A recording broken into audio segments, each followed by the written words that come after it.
हमारे साथ लाइव जुड़ रहे हैं योग गुरु स्वामी रामदेव। स्वामी रामदेव जी, आपका बहुत बहुत स्वागत है एनडीटीवी इंडिया पर। बयानों में सुर्खियों में छाए रहने का कोई मौका नहीं छोड़ते आप। ऐसा बयान आपने दे दिया जिसपे ऑपोजिशन की पार्टीज भी मैदान में आ गई हैं।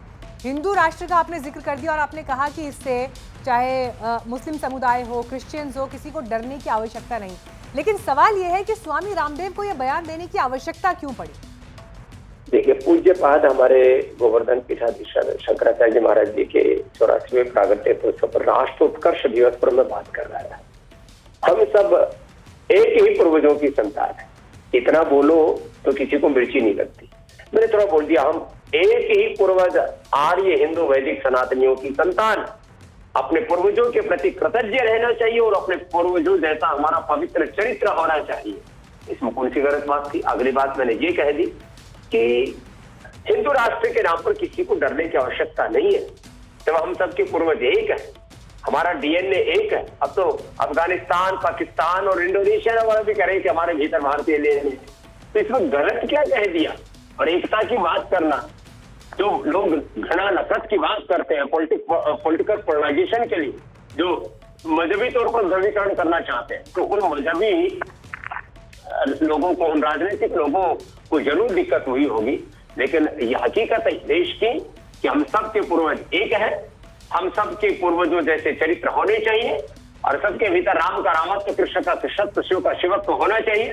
सबको मिलजुल करके देश के पुरुषार्थ और पराक्रम के साथ इस भारत को महान बनाने के लिए हमें आगे आना चाहिए। और सभी प्रकार की जाति वर्ग समुदायों के नाम पर जो घृणा और नफरत फैला रखी है मजहबी तौर पर, वो देश में खत्म होगी तो ये देश आगे बढ़ेगा। और सब 145 करोड़ का भारत है, सब मिलजुल करके पुरुषार्थ करेंगे। जो विधायिका, कार्यपालिका, न्यायपालिका में, मीडिया में जो जहां पर है, health, education, research, agriculture, industry, हम तो सैकड़ों क्षेत्र में काम कर रहे हैं और भारत माता के लिए हमने काम किया और सबके प्रति प्रेरित करते हैं। सब करें परस्पर प्रीति धर्म निरस्त नीति। तो इसमें कौन सी बात गलत है मीनाक्षी? लेकिन स्वामी जी, देश का संविधान तो हिंदू राष्ट्र की बात नहीं करता है। आप संविधान बदलने की बात कर रहे हैं। इसका मतलब क्या आपको, या तो दो बातें हैं, या तो आप देश के संविधान पर भरोसा नहीं करते या आपको ये लगता है कि देश का संविधान कमजोर है। जब आप ये कहते हैं कि देश में हिंदू राष्ट्र की आवश्यकता है, मुझे ये बताइए कि हिंदू राष्ट्र क्यों होना चाहिए फिर, अगर देश का संविधान वो बात नहीं करता तो? देश में संविधान सर्वोपरि है, राष्ट्र की एकता, अखंडता, संप्रभुता सर्वोपरि है। देश में हमारे पूर्वज और पूर्वजों का चरित्र सर्वोपरि है और हम उन पूर्वजों की संतान एक है। ये एकता का विचार संविधान का विचार है, ये सर्वोपरि है। गलत तो कुछ है ही, इसमें गलत क्या हो गया?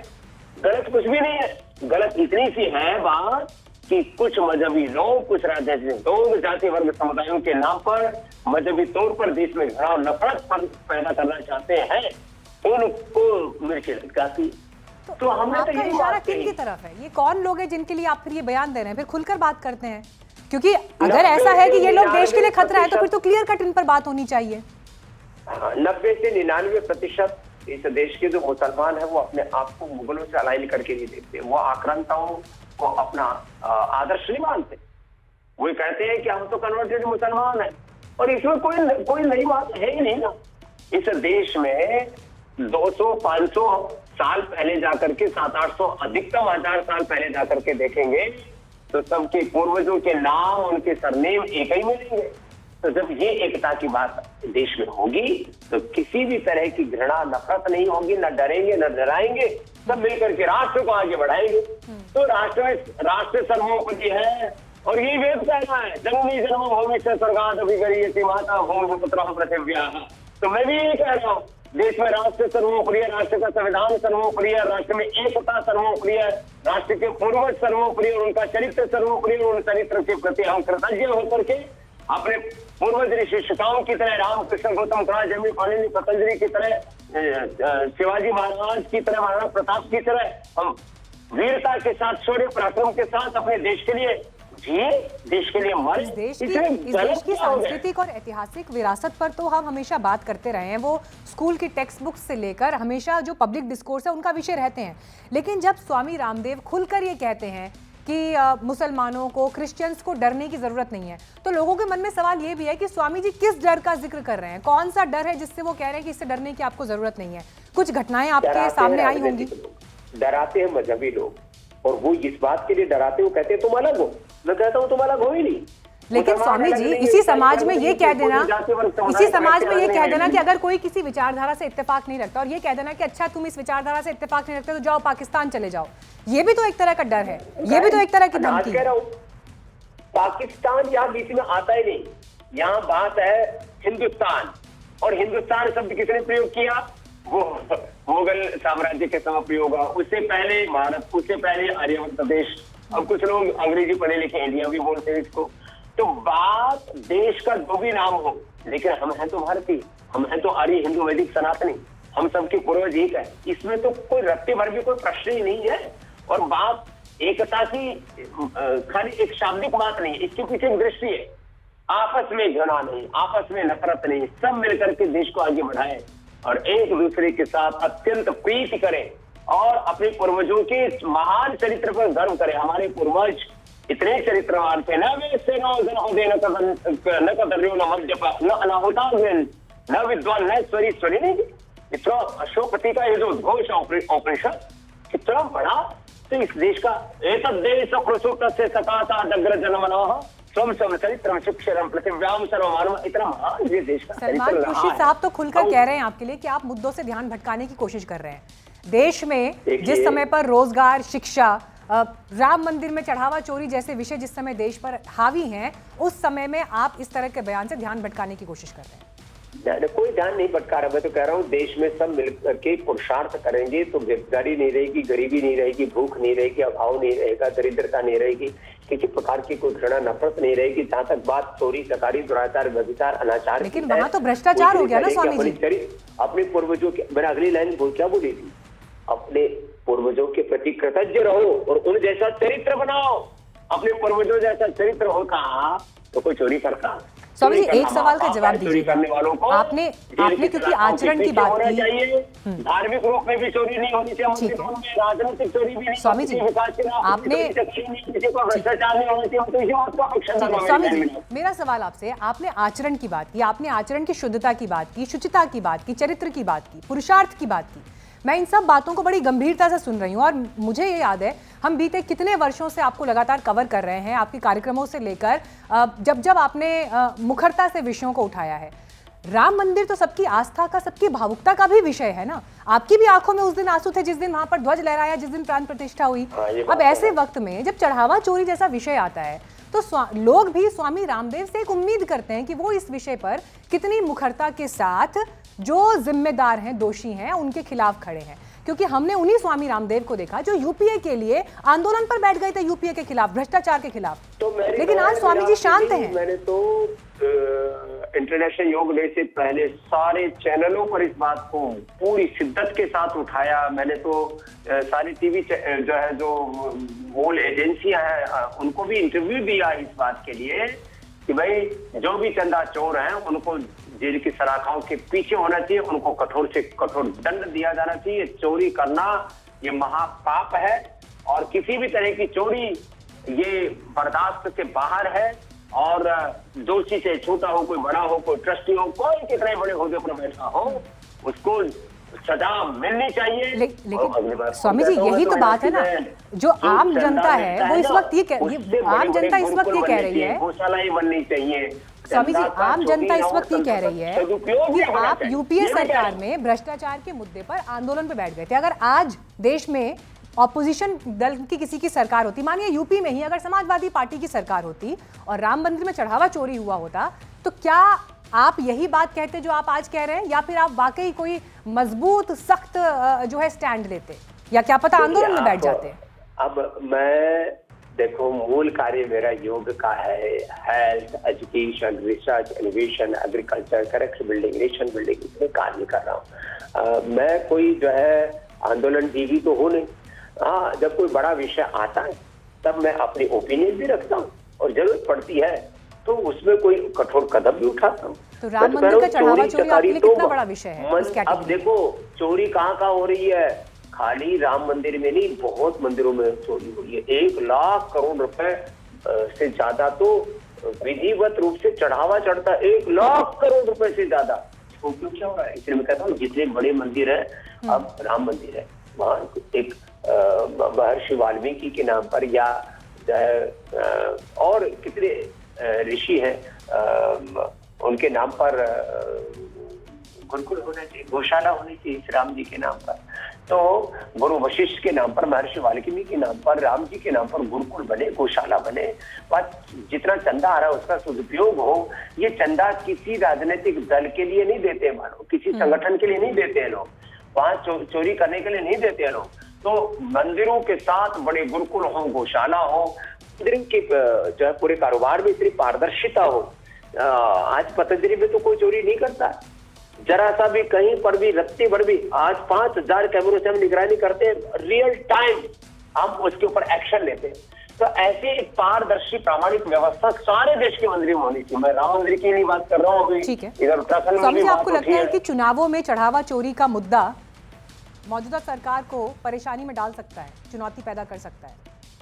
देखिए, मेरे लिए तो ये चोरी चकारी मैंने कहा, चाहे धार्मिक तौर पर है, चाहे स्टेट गवर्नमेंट है, सेंट्रल गवर्नमेंट है, विकास के नाम पर है, लोगों को अलग अलग सुविधाएं देने के नाम पर, अलग अलग प्रकार के लोगों को जो लाभार्थी वोट है उनको अलग अलग प्रकार से लाभ गवर्नमेंट पहुंचाती है। सब जगह तो थोड़ी बहुत चोरी चकारी है, किसी भी तरह की मैं चोरी चकारी का, इसीलिए मैं कहता हूँ चुनावी मुद्दा बनेगा। लेकिन अपने महान पूर्वजों से सीखो, अपने पूर्वजों का चरित्र कितना महान है, उन महान पूर्वजों की संतान होकर के कहाँ चोरी चकारी, कहाँ दुराचार, अनाचार, व्यभिचार, भ्रष्टाचार, कहाँ एक दूसरे से घृणा नफरत, कहाँ तो हमारा उद्घोष था सब नर करे परस्पर प्रीति तरह धर्म स्वामी जी, एक सवाल और बताइएगा, एक सवाल का और जवाब दीजिएगा। 9 अगस्त को मथुरा पहुंचे देश भर के सनातनी, ये साधु संत समाज ने पुकार लगाई है कार सेवा के लिए, आपको आया है न्योता अभी तक इसका? देखिए, मैं तो विशुद्ध रूप से, जैसे मैंने कहा, राष्ट्र के निर्माण के कार्यों में विश्वास रखता हूँ, और ये भी मानता हूँ साथ में, चाहे काशी विश्वनाथ है, चाहे वो मथुरा है, चाहे वो अयोध्या जी में राम मंदिर बना है, ये भारत की सनातन संस्कृति के किष्किंधा भी हमारा, वहां पर भी बहुत दयनीय दशा है, भगवान हमारे हनुमान जी के स्थान की भी, तो वहां पर भी कुछ और अच्छा होना चाहिए। तो जितने भी हमारे आस्था के केंद्र है, और इसमें तो सब हिंदू मुसलमान, इसलिए मैं कह रहा हूँ, यदि हम अपने पूर्वजों के प्रति कृतज्ञता रखेंगे तभी इशू नहीं आएगा मेरी बहन। तब तो मुसलमान भी अपने पूर्वजों के प्रति कृतज्ञता रखते हुए उनको गौरव देगा ना, फिर ये हिंदू मुसलमान का मुद्दा खत्म हो जाएगा। ठीक है, मैं एक बार फिर से आपके बयान पर लौटूंगी, क्योंकि आपने जब ये कहा कि मुसलमानों को डरने की जरूरत नहीं, क्रिश्चियंस को डरने की जरूरत नहीं, जब आप ये कहते हैं कि हिंदू राष्ट्र से किसी को डरने की जरूरत नहीं है, तो मैं अगर स्पेसिफिकली मुस्लिम समुदाय की बात करूं तो उनके कॉन्स्टिट्यूशनल राइट्स क्या होंगे हिंदू राष्ट्र में? उनके संवैधानिक अधिकार क्या होंगे? जो भारत के संविधान ने सबको स्वतंत्रता दे रखी है, और एक सभ्य समाज में परस्पर प्रीति से जब लोग रहते हैं तो वहां डरने डराने की कोई बात ही नहीं। कुछ सिर्फ हिंदू और कुछ सिर्फ मुसलमान एक दूसरे के प्रति जो नफरत जहन उगलते हैं, मैं उसके खिलाफ था, उसके खिलाफ हूँ, उसके खिलाफ रहूंगा। इसलिए मैंने कहा, आपने तो इतनी दमदार बात कह दी स्वामी जी, जब आप ये बात कह रहे हैं कि भारत का संविधान हिंदू और मुस्लिम दोनों समुदायों को वो शक्ति देता है कि वो आजादी के साथ अपना जीवन जी सकें, तो फिर हिंदू राष्ट्र की अवधारणा ही कहाँ से आ जाती है? फिर क्यों उसकी वकालत करनी पड़ती है? वैचारिक अवधारणा है। राष्ट्र तो विचार से चलता है, सिद्धांतों से चलता है, मर्यादाओं से चलता है, आचरण से चलता है। संविधान है तो इस देश में पाप क्यों है, अनाचार क्यों है, दुराचार क्यों है, व्यभिचार क्यों है, रिश्तों में कत्ल क्यों हो रहा है? संविधान है तो लूटमार क्यों हो रही है, चोरी चकारी क्यों हो रही है? संविधान है तो ये हिंदू मुसलमान के नाम पर, जातिवादी समुदाय के नाम पर नफरत क्यों है? इसलिए मैं कहता हूँ, एक तरफ संविधान राष्ट्रीय एकता, अखंडता, समृद्धता और राष्ट्र की प्रगति के लिए हमें संदेश देता है, साइंटिफिक टेम्परामेंट के साथ आगे बढ़ने के लिए संदेश देता है। दूसरी तरफ हमारी सांस्कृतिक विरासत अपने जीवन में पवित्रता और सच्चरित्रता का हमें पाठ पढ़ाती है। इसलिए नागरिक के अंदर जो नागरिकता है उसमें जो ह्यूमन वैल्यू, चलिए आप ये मानकर चल रहे हैं कि ये सब समस्याओं का अंत हो जाएगा, ऐसा आपकी उम्मीद है हिंदू राष्ट्र की अवधारणा के दायरे में? लेकिन आज एक और विषय था जो है जी, जब हम एक पूर्वजों की संतान मान करके अपने महान पूर्वजों की तरफ अपने जीवन को, आचरण को महान बन। स्वामी रामदेव जी, आज खबरों में आमिर खान का विषय छाया रहा, उनकी तीसरी शादी का, जिसमें महाराष्ट्र के कैबिनेट मंत्री नितेश राणे ये कहते हैं कि आमिर खान लव जिहाद के ब्रांड एम्बेसडर है। अभी आप बयान दे रहे हैं देश में मुसलमानों को डरने की जरूरत नहीं है, लेकिन यहाँ पर नितेश राणे वही शख्स हैं जिन्होंने चुनावों के समय हरी टोपी वाले सांप तक जैसी शब्दावली का प्रयोग कर दिया था। जब इतने बड़े पद पर बैठे व्यक्ति इस तरह के बयान देंगे, समाज में क्या मैसेज जाएगा? स्वामी जी, आप तो बात कर रहे हैं आपसी सहमति की, हार्मनी की। ना तो 3-4 शादी करने का समर्थक हो, मैं तो कहता हूँ एक ही शादी अच्छे से निभा लो भैया, 2-3 बच्चे पैदा कर लो, अच्छे से पाल लो। जनसंख्या की भी बड़ी समस्या है। हम तो वैसे भी सन्यासी हैं, ब्रह्मचारी व्यक्ति, हमसे ये सवाल भी वाजिब नहीं है, लेकिन फिर भी हम तो कहेंगे कि अब आपकी नजर में लव जिहाद कर रहे हैं क्या आखिर? हम क्या संस्कार देना चाहते हैं? प्यार करने का मतलब शादी नहीं होता है। अच्छा, अपनी पूर्व पत्नियों को भी अपने बारात में बुला रहा है और कहते हैं मेरे उनको उनसे प्यार है, तो प्यार से तो फिर तीसरी शादी क्यों की? जब पहले बच्चों से प्यार है, पहले पत्नियों से प्यार है, तो फिर क्या स्त्री एक खाली भोग का सामान है? और आप किसी से प्रीति करते तो शादी करना जरूरी है। मैं पूरी दुनिया से प्रीति करता हूँ, 100 करोड़ से ज्यादा हिंदुस्तानियों से प्रेम करता हूँ, तो उसके लिए कोई ये शारीरिक रिश्ता जरूरी है? तो देखो, ये समझ से परे की बातें हैं। 2-2, 3-3 शादियों वाला मैटर, इसमें हमको नहीं फंसाओ तो अच्छा है मेरी बहन। नहीं, लेकिन आपकी नजर में क्या ये लव जिहाद है, जैसा कि महाराष्ट्र के मंत्री कह रहे हैं? भैया मेरी बहन, ना तो हमको लव जिहाद, ना लैंड जिहाद, ना वोट जिहाद, ना कोई मजहबी उन्माद से लेना देना। हम तो ये मानते हैं सब एक बन करके रहो, नेक बन करके रहो, अपने जीवन में इतने श्रेष्ठ कीर्तिमान आदर्श आचरण प्रस्तुत करो। और जो बड़े लोग हैं, नेता हो, अभिनेता हो, उनको तो इतने ऊंचे आदर्श प्रस्तुत करने चाहिए पूरे देश के सामने, जो पूरा देश उसका अनुकरण कर सके। क्या देश में हर एक व्यक्ति 3-3 शादी करेगा तो देश सही दिशा में जाएगा या कोई और कुछ उथल पुथल हो जाएगा? मैं हिंदू मुसलमान की बात नहीं कर रहा हूँ। तो ये देश में बड़े लोगों को कोई भी काम बहुत सोच समझ करके करना। चलिए, आप खुलकर बोलते हैं, बड़ी तस्वीर पर बात हमेशा करते हैं। आपने उच्च आदर्शों को स्थापित करने की जो बात की, मैं उम्मीद करती हूँ कि उस पर लोग सोचें और उसके बारे में जरूर समाज में एक चर्चा तो होनी चाहिए। बहुत धन्यवाद स्वामी जी हमारे साथ जुड़ने के लिए और समय देने के लिए। बहुत धन्यवाद।